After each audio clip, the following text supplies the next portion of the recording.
아멘. 할렐루야. 아멘. 예, 오늘 우리 예배 나오신 우리 청년 여러분 환영합니다. 저희가 이제 섭리에 대해서 지난 시간에 호국 보훈의 달을 맞아서 이야기를 나눴습니다. 먼저 좀 죄송한 얘기를 드리자면은 이번 주에 좀 유독 바빴던 것 같아요. 그래서 보통은 이제 설교를 쓰면은 어떻게 해서든 좀 재밌는 얘기를 이제 한두 개쯤은 넣으려고 하는데 이번 주는 그냥 제가 가지고 있는 생각들이 쭉 나열되는 느낌입니다. 그래서 아마 들으시기에는 어려우실 수도 있고 또 누군가에겐 팍팍하실 수도 있습니다. 그러나 삶에 있어서 굉장히 중요한 섭리라는 부분에 대한 이야기이기 때문에 이 시간 끝까지 귀 기울여서 이 섭리에 대한 것을 또 하나 은혜 얻어가는 우리 청년들 되시기를 간절히 소망합니다. 예, 저희가 지난 시간에 이제 하나님의 섭리라는 것이 무엇인가 여기에 대해서 좀 이제 나눴었죠. 그리고 이제 이 하나님의 섭리는 뭐고 사람의 의지는 거기서 도대체 무슨 작용을 하는가.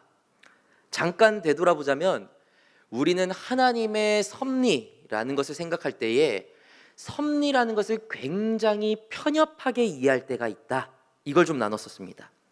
일단 섭리라는 걸 보면 이런 느낌이죠. 프로비던스. 근데 이게 뭐였냐? 결국에는 우리들의 삶에 하나님의 개입이 있다라는 거예요. 우리들의 삶에 개입하시는 힘이 있다라는 겁니다. 즉 하나님이 뭔가를 계획하시면 그 일은 우리 삶에서 반드시 이루어진다, 안 이루어진다? 이루어진다라는 거예요. 그게 섭리라는 겁니다. 그런데 이 섭리를 계속해서 듣다 보고 보다 보면 무슨 생각이 드느냐? 어차피 하나님께서 계획하시면 알아서 다 이루어질 텐데 인간이 뭔가를 한다고 해서 그게 무슨 의미가 있냐? 기도만 하고 있으면 되지. 그런 함정에 빠질 때가 있다라는 것입니다. 근데 말씀을 통해서 알아본 바 하나님의 섭리라는 것은 하나님의 계획하심은 반드시 이루어지게 되어 있습니다. 그러나 그 섭리는 많은 경우에 사람의 최선을 통하여서 일하신다. 그리스도인의 의지를 통하여서 일하신다. 이것을 저희가 살펴봤습니다. 인간의 의지는 무용지물의 폐기물 같은 존재가 아니라는 거예요. 지난 시간에 이제 모세를 살펴볼 때에 모세가 이제 그 나일 강가에 갈대 상자에 막 타고 가게 되고 하필이면 그게 또 애굽 공주에게 들어가게 되고 하필이면 또 불쌍히 여겨가지고 유모를 데려오라고 해서 결국에는 모세 엄마가 모세를 기르게 됩니다. 근데 이 과정이 그냥 우연이라고 하기에는 너무 말이 안 되는 거예요. 이건 무조건적으로 하나님의 섭리다라고밖에 볼 수 없어요. 그런데 그러면 하나님의 섭리면 무조건 이루어지는 것인데 그렇다고 해서 그 모세를 둘러싼 사람들이 아무것도 안 하고 있었냐? 아니라는 거예요. 자신이 할 수 있는 최선의 것을 다했다라는 겁니다. 그리고 그 최선을 다했을 때에 그 최선을 통해 일하시는 하나님의 섭리가 작동되기 시작했다라는 것이죠. 즉 하나님께서 인간을 통해서 섭리를 작동하시기로 작정하셨다면 그 자리에는 반드시 인간의 최선이 필요하다라는 것입니다. 그리고 이런 지난주에 이런 섭리의 말씀은 저희들에게 굉장히 좀 긍정적인 어떤 도전을 주는 것 같아요. 내가 뭔가 그렇게 대단하지 않아도 내가 막 엄청난 경지에 이른 그리스도인이 아니더라도 내 할 수 있는 최선을 다하면 하나님이 내 삶을 통해 일하시겠구나. 이게 저희들에게 위로가 되는 거예요. 그런데 잘 생각해 봐야 될 부분이 있습니다. 최선을 다해서 살아가면 하나님의 섭리와 맞물리는 순간에 우리는 반드시 쓰임받는다. 이 말이 은혜가 되는 말이 맞거든요. 근데 절반만 맞는 말입니다. 절반은 조금 달라요. 좀 더 정확하게 말하면 최선만 다하면 하나님의 일에 쓰임받는다. 이 말에는 함정이 있습니다. 함정. 그게 뭐냐? 하나님의 섭리와 맞물리는 인간의 노력은 두 가지의 결과가 있다라는 거예요. 잘 되면은 당연히 좋죠. 근데 두 가지의 결과가 있습니다. 어떻게 나눠지느냐? 하나는 하나님의 섭리 가운데서 하나님의 선한 백성으로서 사용되어지고 또 다른 하나는 무엇이냐? 최선을 다했는데 하나님이 보시기에 악인으로 사용되더라 하는 것이에요. 이런 느낌입니다. 사람이 최선을 다하죠. 네, 누구나 삶의 자리에서 저마다 자신의 의지를 가지고 최선을 다해서 살아갑니다. 달립니다. 땀을 흘리고 열심히 살아요. 그리고 그렇게 살아가다 보면 누구나 삶에서 하나님의 섭리의 때를 한 번쯤은 만나게 돼 있어요. 만나는 순간이 옵니다. 그런데 그 섭리를 만나는 순간에 우리의 의지와는 상관없이 그 결과가 둘로 딱 나눠버린다라는 거예요. 하나님이 안 쓰신다 쓰신다의 개념이 아니에요. 쓰셔요. 최선을 다하며 하나님이 쓰십니다. 근데 쓰이는 방향성이 어디에 있느냐라고 봤을 때 한 부류는 선한 방향에서 쓰여지고 한 부류는 악한 방향에서 쓰여지더라 하는 것이에요. 그 대표적인 사건이 오늘 이 요셉을 둘러싼 인물들의 사건입니다. 요셉은 인생에 있어서 굉장히 고난이 많았던 사람이에요. 형들에게 버림받았죠. 노예로 팔려갔죠. 겨우 종으로 살면서 자리 좀 잡을까 했는데 성폭행 미수범으로 감옥에 갑니다. 그리고도 거기서도 꽤 고생하다가 겨우겨우 어떻게 해가지고 바로의 눈에 들어서 한 방에 인생이 역전돼요. 이게 요셉의 삶입니다. 근데 우리는 요셉이 총리가 되잖아요. 애굽의 총리가 되는 것만 두고 야, 이 정도면 살만하다 하는데 여러분, 이 삶이 만만한 삶이 아닙니다. 말씀의 기준으로 보면은 요셉이 애굽 총리가 되는 나이가 30대입니다. 30대. 그리고 요셉이 미디안 상인에 의해서 애굽에 팔려가는 나이가 17살이에요. 그러면 13년 동안 종노릇하고 성폭행 미수범으로 살아가고 감옥에 처박혀 살았다라는 겁니다. 이제 딱 30대 들어서신 분들, 고등학생 되자마자 요셉의 삶을 지금까지 하루도 빠짐없이 살았다고 생각해 보세요. 쉬운 삶이 아닙니다. 그냥 뭐 웃으면서 아멘 한번 할 수 있는 인생이 아니라는 거예요. 그런데 이 요셉이 총리가 되고 나서 하는 말이 굉장히 인상적이라는 거예요. 요셉이 뭐라고 말하냐? 돌이켜 보니 내 인생은 하나님의 뭐였다? 섭리였다 라고 고백하고 있다는 거예요. 그걸 가장 잘 나타내는 말씀이 7절 8절인데요 저희 말씀 한번 읽어보겠습니다. 자, 읽겠습니다. 하나님이 큰 구원으로 당신들의 생명을 보존하고 당신들의 후손을 세상에 두시려고 나를 당신들보다 먼저 보내셨나니 그런즉 나를 이리로 보낸 이는 당신들이 아니요 하나님이시라. 하나님이 나를 바로에게 아버지로 삼으시고 그 온 집에 주로 삼으시며 애굽 온 땅의 통치자로 삼으셨나이다. 아멘. 이 말씀은 요셉이 직접 생각을 해보니까 내 과거의 모든 순간들이 하나님이 함께하지 않은 적이 없었다. 모든 것이 하나님의 섭리였다. 이렇게 고백을 하는 거예요. 하나님의 계획하심이었고 한치의 오차도 없이 하나님의 계획이 이루어졌다. 이게 섭리죠. 그리고 이 하나님의 계획하심이 매 순간순간마다 힘들어도 최선을 다했던 요셉의 삶과 만나기 시작했을 때 그 섭리가 작동하게 되면서 요셉은 실제로 애굽의 총리가 되고 야곱의 가족이 대흉년에서 살아남게 되는 그 은혜까지 이어지게 되는 것입니다. 즉 하나님은 이 요셉을 통해서 뭘 계획하셨냐? 요셉이 총리가 되게 하는 것을 계획하신 게 아니라 야곱의 가족들을 살리고 싶었던 거예요. 대흉년이 되면 애굽에 있는 사람들 말고는 다 배고파서 죽을 텐데 야곱의 민족을 살려야겠다. 내가 이스라엘을 살려야겠다. 그런데 거기서 누구를 사용해야 될까? 하다 보니 요셉을 사용하게 된 거예요. 근데 여기서 중요한 게 있습니다. 이 섭리가 작동을 할 때에 요셉이 최선을 다했으니까 그 자리까지 간 건 맞아요. 그런데 이 요셉의 삶에는 요셉 말고 최선을 다했던 또 한 부류의 사람들이 나옵니다. 누구냐? 요셉의 형들이에요, 여러분. 요셉의 형들. 포인트가 뭐냐? 요셉의 형들도 하나님의 섭리가 이미 작동이 된 거예요. 내가 요셉을 애굽으로 보내서 내가 총리까지 만들고 가족을 구해야겠다, 섭리가 작동될 때 요셉이 사용받죠. 형들도 최선을 다해서 사용받습니다. 그런데 무슨 역할로 사용을 받느냐? 요셉을 팔아넘기는 역할에 사용되는 거예요. 근데 그것이 훗날에 봤을 때 하나님의 위대한 계획 아래에 있었으니까 사용되면 다 좋다고 볼 수 있나요? 아니라는 거예요.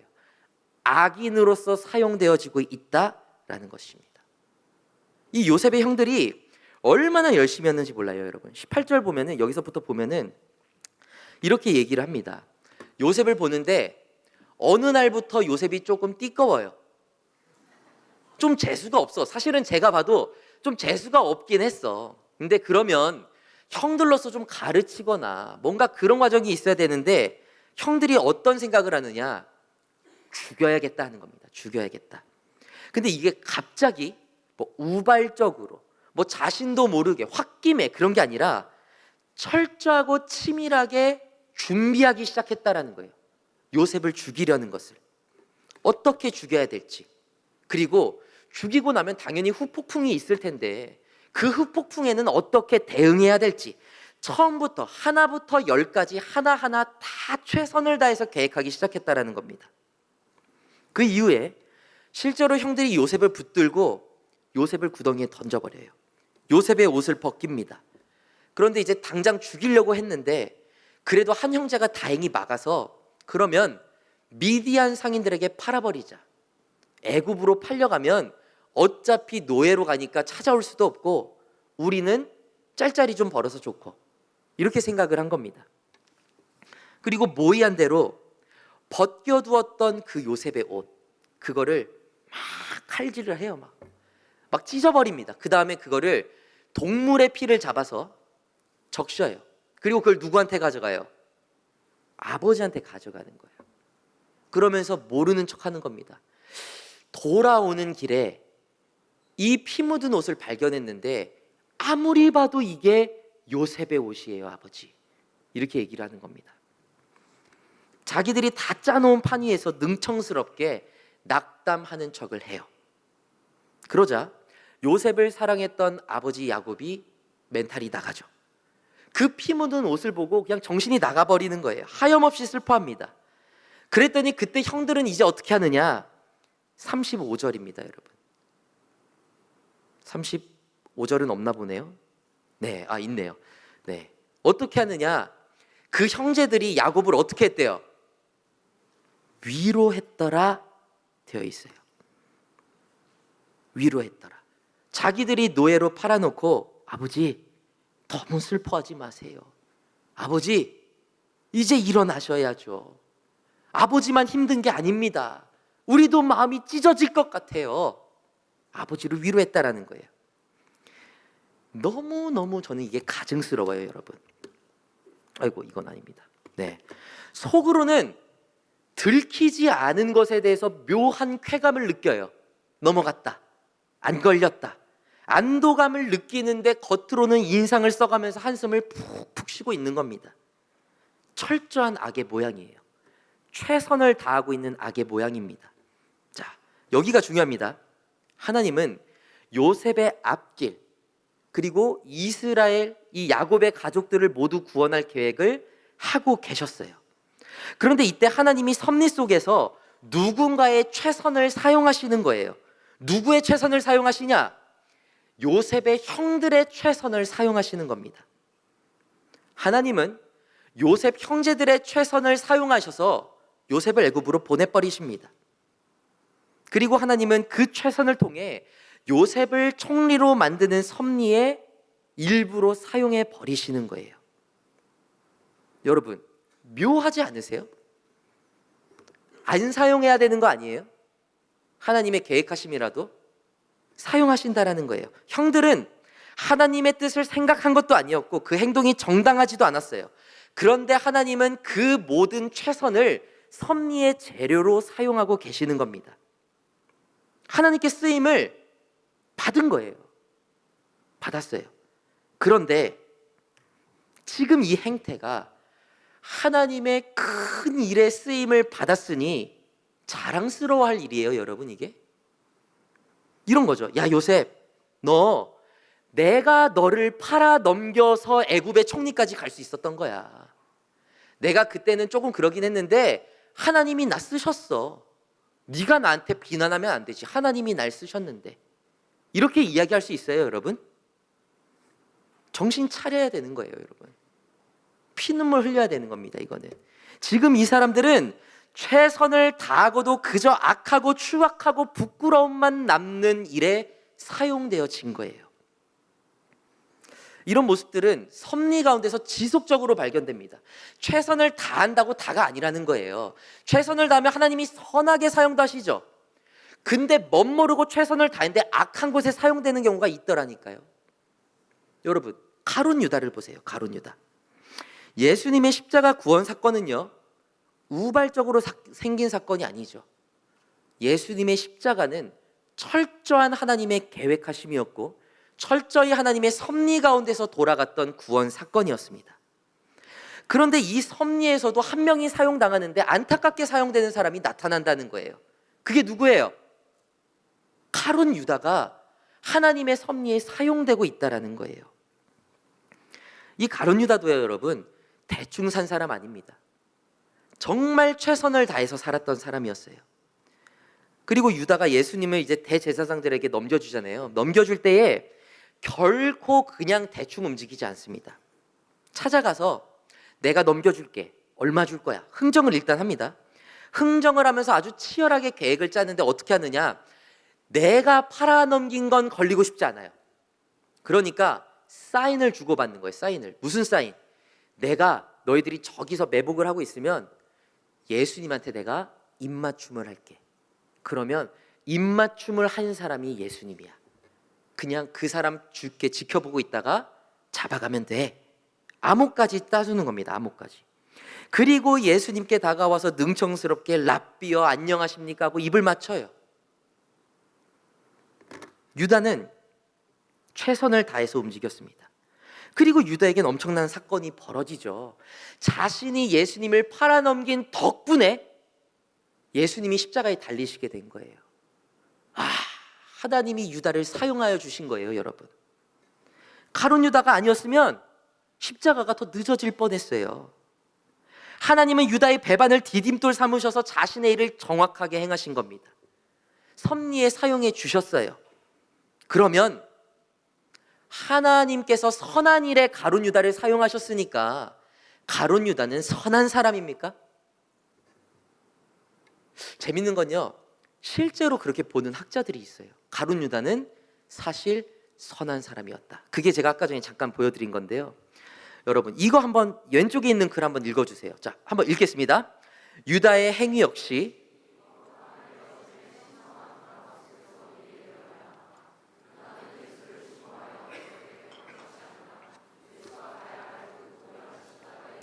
이루기 위해 자신에게 주어진 넘겨주는 대리인의 직무를 충실히 수행한 것이다. 네. 한글로 이게 번안은 안 됐는데 이제 betrayer or friends of Jesus. 그러니까 배신자인가 예수님의 친구인가 가룟 유다를 두고 여기에 대해서 치열하게 생각하고 있는 책입니다.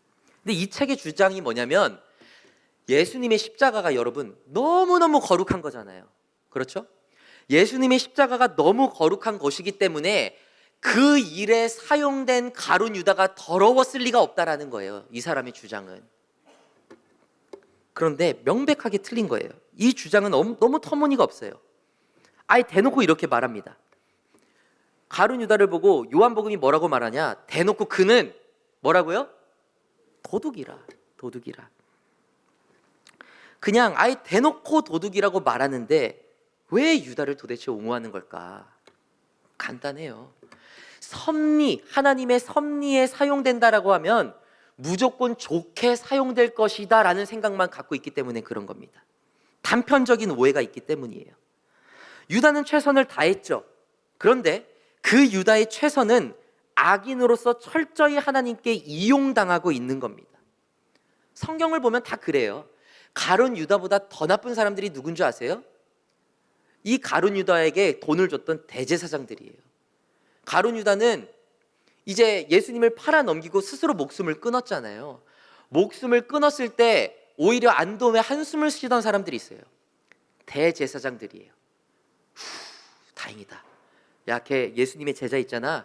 자살했대. 야, 됐어. 우리가 고민하던 거 하나 털었어. 왜?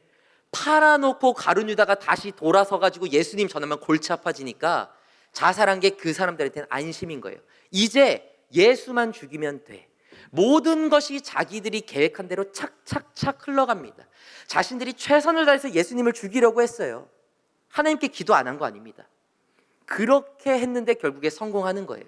예수님의 십자가에 매다는 겁니다. 근데 그렇다고 해서 제사장들이 그 최선이 선하게 사용되었냐고요? 아니라는 겁니다.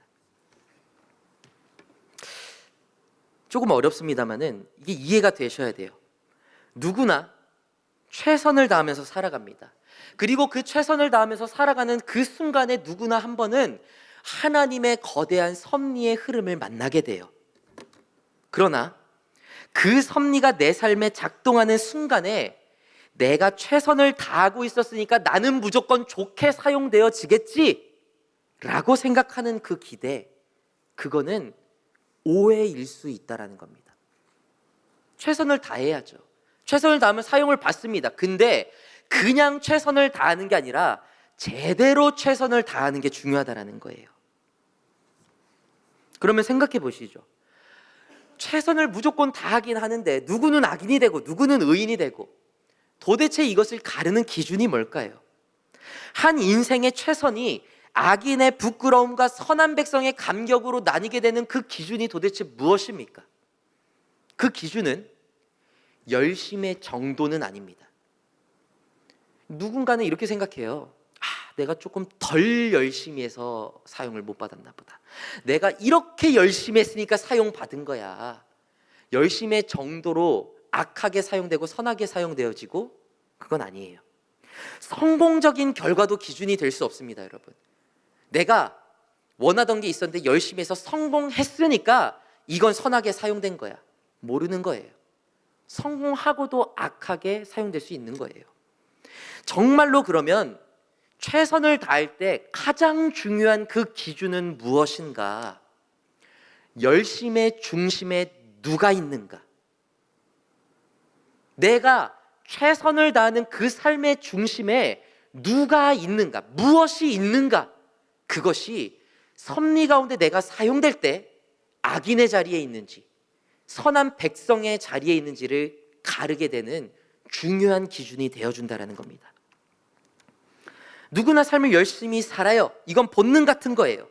그런데 그 열심히 있는 순간에 열심히 하게 되는 내 마음의 기준이 그저 성공, 이거 꼭 돼야 되는데, 무조건 이건 돼야 되는데, 이거에만 매달려서 열심을 내고 있느냐, 아니면 그 열심을 내는 마음 한가운데에 하나님의 이름, 예수님의 이름이 늘 내 마음속에 살아있느냐, 이것이 우리의 인생을 가르게 된다는 겁니다. 저희는요, 자주 이렇게 생각을 합니다. 최선을 다한 결과, 그리고 그리스도인이라면 최선을 다하면 성공해야 의미가 있다라고 생각하는 경우가 많아요. 그런데 성경은 그렇게 바라보지를 않아요. 여러분, 열심히 기도했다, 성공해야지. 그러면 내가 주님의 뜻을 깨달은 거야. 실패했다, 내가 주님의 뜻을 몰랐던 거구나. 그렇게 이분법적으로 보는 게 아니라니까요. 기도라는 것은 좀 어렵긴 하지만은, 자, 열심히 했는데 성공했어요. 그러면 역시 이게 하나님 뜻이었나 보다. 맞습니까? 아니라는 거예요, 여러분. 요셉의 형들을 보세요. 요셉의 형들은 대성공이었어요. 대성공. 요셉을 죽이자. 요셉은 근데 죽이는 그 찝찝함도 아니고 애굽에 팔아버리고 돈도 벌고 아버지도 속이고 모든 것이 완벽한 성공이었다니까요. 근데 악인의 자리에 있잖아요. 원하는 것을 위해서 최선을 다하고 이뤘는데도 불구하고 그건 악인이었다라고요. 반면에 요셉을 보세요. 요셉은 기도하는 족족, 살아내는 족족 다 성공했나요? 요셉은요, 솔직히 말하면 제대로 성공한 거는 막판에 총리 될 때 한 번밖에 없어요. 계속 실패합니다. 요셉은 계속 실패해요. 열심히 살아도 배신당하고 버림받는 인생을 계속 살아요. 그런데 하나님은 요셉의 그런 삶을 보고 넌 실패했다 라고 말씀하지 않으십니다. 너가 실패라고 생각하는 그 모든 한 조각 한 조각은 내가 이룰 거대한 섭리의 한 과정일 뿐이야, 이렇게 말씀을 하시는 거예요. 배신을 당해 애국 간 것, 왕궁의 감옥에 가게 된 것이 모두 바로 왕을 만나기 위한 퍼즐 조각이고 이스라엘을 살리기 위한 작은 단계들이었다라는 것입니다. 즉 하나님은 요셉의 순간순간의 삶이 그 인생들만 조각조각 내서 순간순간들만 보면은 세상이 보면 실패자예요. 야, 쟤 하나님 믿는다며 잘 돼야 되는 거 아니야? 그래서 어떻게 됐는데? 형들이 죽여버릴라 했대. 애굽에 팔아버렸대. 그래서 나름대로 발악해가지고 어떻게든 살아남으려고 하다가 인정받았대. 오, 잘 됐다. 근데 모함 받아서 감옥 갔어. 여러분, 뭐가 도대체 성공한 삶이에요? 요셉의 삶이. 여러분, 배신 한 번만 당해도 우리의 신앙이 얼마나 깎여나가요. 요셉은 13년 동안 그냥 계속 깎여나간 거예요. 그런데도 불구하고 하나님은 그 인생을 보고 실패한 것이 아니다 라고 이야기를 하고 있다는 거예요. 성경이 섭리를 이야기할 때 그 기준은 기도한 것이 이루어졌느냐 실패했느냐로 나눠지지 않는다라는 거예요.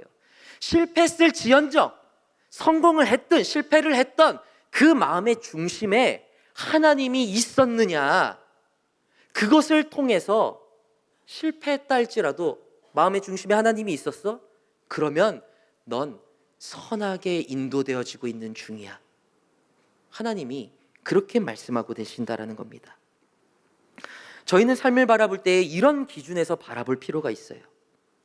사람은요, 하나님의 뜻을 구분할 때에 일단 최선을 다합니다. 그리고 당장 결과가 좋아야지만 하나님의 뜻이라고 생각할 때가 많아요. 근데 그게 아니라고요. 그게 아니에요. 지금 결과가 좋으면 하나님의 뜻이었고 아니면 하나님의 뜻이 아니고, 그게 아니라 하나님을 바라보면서 어떤 결과든 맞이할 수 있어야, 그것이 성공이든 실패든, 실패했을지라도 그 마음 한가운데 하나님을 바라보고 있다면 그 인생은 하나님의 뜻을 못 알아챈 인생이 아니라 실패했을지라도 하나님의 거대한 섭리에 작동하는 것에 들어가고 있는 사람의 인생이라는 것입니다. 당장 요셉을 보세요. 요셉이요, 인생이 계속 꼬이다가 딱 한 번 잘 된 거예요. 그러면 여러분, 요셉을 보면서 요셉은 기도할 때마다 다 틀렸어. 걔는 하나님 뜻 하나도 몰랐어. 그러니까 저렇게 실패하지. 막판에 한 번 기도 잘해서 제 총리 된 거야. 우리가 그렇게 생각해요? 아무도 그렇게 생각 안 해요. 실패했어도 가슴속에 하나님을 품고 살아갔다면 그 실패가 아닌 거예요. 선한 거대한 섭리의 일 중의 과정이라고 우리는 알고 있잖아요. 진짜 믿고 살아가는 게 그런 신앙인 거예요. 실제로 악인의 특징이 뭔지 아세요? 악인의 특징? 이 섭리가 왔을 때 악인으로 구분되는 사람들의 특징은 그 중심에 뭐가 있느냐? 하나님이 없어요. 뭐만 있냐? 성공만 있습니다. 성공. 내가 이거 놓고 기도했으니까 이거 무조건 돼야 돼. 하나님보다 내가 놓고 기도한 게 위로 올라가 버려요. 이거 안 되면 안 되는 거야. 말도 안 돼. 그렇게 판단하기 시작하면서 하나님이 뭔가 틀으려고 하잖아요. 가장 먼저 누굴 버려요? 가장 먼저 하나님 버려버리는 거예요. 왜? 성공해야만 올바른 그리스도인이다, 잘하고 있는 그리스도인이라는 생각이 우리의 머릿속에 박혀져 있기 때문에. 악인이 그래요. 악인이. 세상만 봐도 그렇습니다. 성공에 완전히 눈이 돌아가 있는 세상은 악인이 돼버려요. 지금 이 세상을 보세요.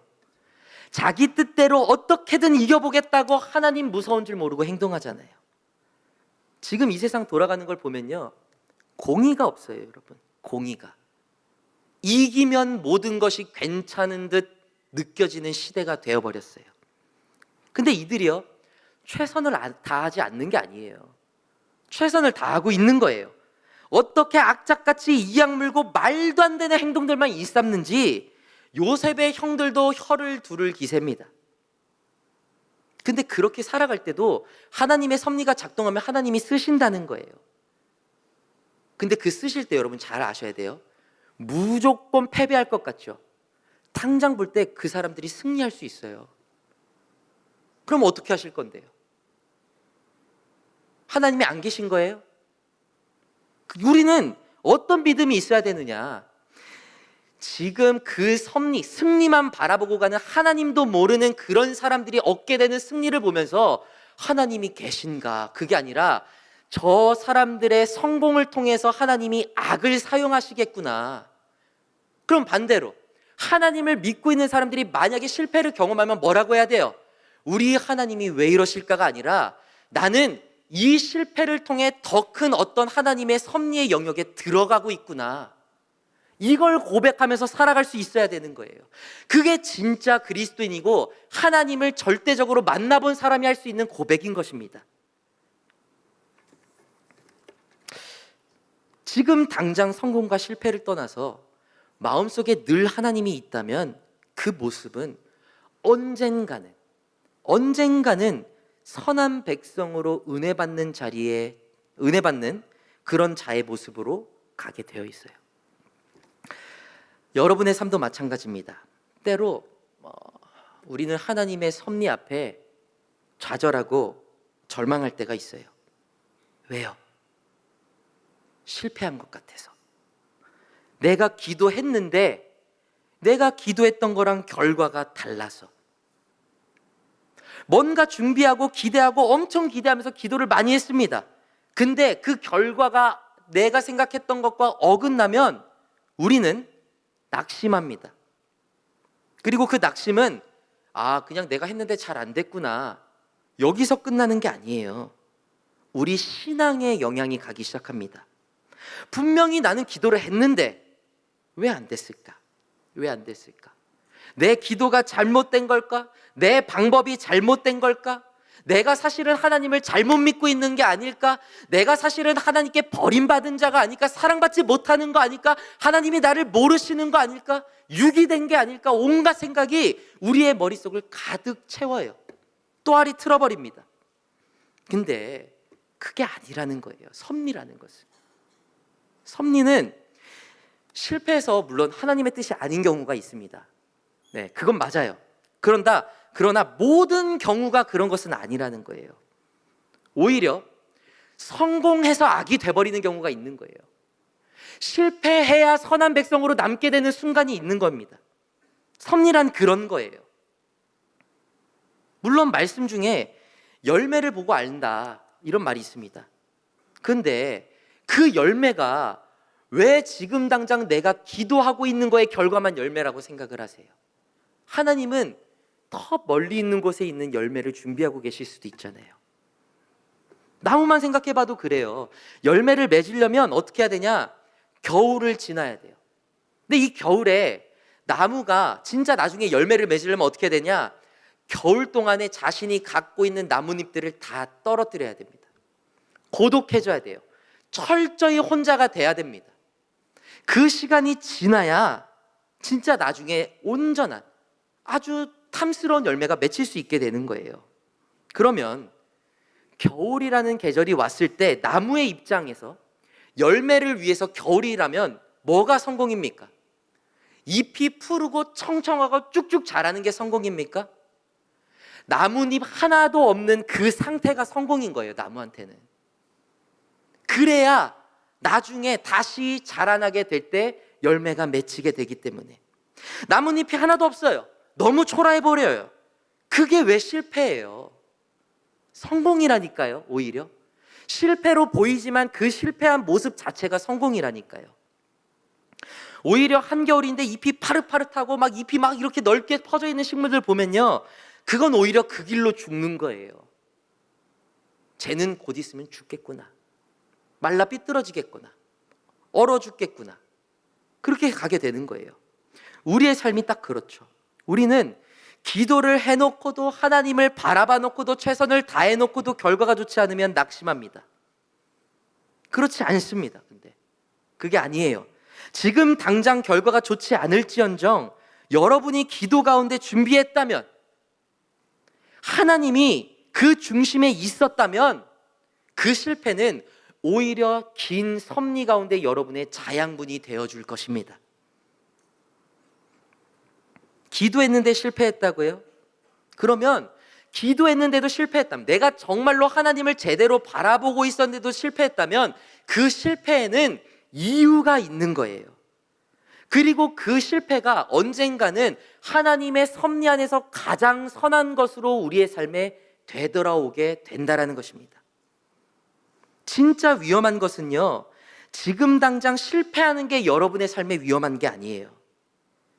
간신히 하나님 마음에 품고 살아가고 있었는데 내가 원하는 거 실패할까 봐, 그거 성공해야 된다라는 압박감 때문에, 이거 성공 못하면 내 인생 망한다라는 생각 때문에 급한 마음에 하나님 이름 먼저 버리는 게 진짜 위험한 거예요. 다 그게 악인들의 길이잖아요, 여러분. 급한 마음에 예수님 버렸다가 가룟 유다가 되는 것이고, 내가 지금 힘든 거 못 참았다가 동생 죽이는 요셉의 형들이 되는 것입니다. 성공을 하겠죠. 그러면 할 수 있겠죠. 예수님 버리고 하나님 버리고 성공 이룰 수 있겠죠. 그러나 그거는 성공을 해놓고도 악인의 길로 가는 거예요. 영혼이 위험한 길에 이르게 되는 것입니다. 당장의 기도 제목 들려지고 싶다고 해가지고 하나님을 버려요? 예배를 포기해요? 기도를 멈춰요? 예배를 안 드리고 거리로 나가요? 그게 뭐예요? 그건 악인의 길이에요. 마음속에 저희들이 왜 자꾸 예배 때마다 나라를 위해서 기도해요? 하나님을 잃지 않기 위해서예요, 여러분. 하나님이 없으면 차별금지법 막아내도 문제라니까요. 하나님이 있어야 돼요. 그래야 그 길 가운데 온전한 하나님의 섭리 가운데 우리가 하나님의 백성으로 살아갈 수 있게 되는 것입니다.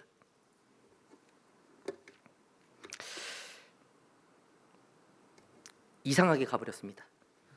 이게 아니었는데. 말씀을 마칩니다.